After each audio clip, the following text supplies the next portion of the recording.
Hi everyone, today in my this video I'll tell you how you can fix cold ear speaker problem in your device Redmi Note 12 or Note 12 Explorer edition.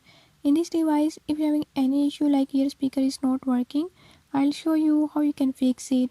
Before I start, if you're new to my channel, don't forget to subscribe and press bell icon. Watch complete video and learn how you can fix it.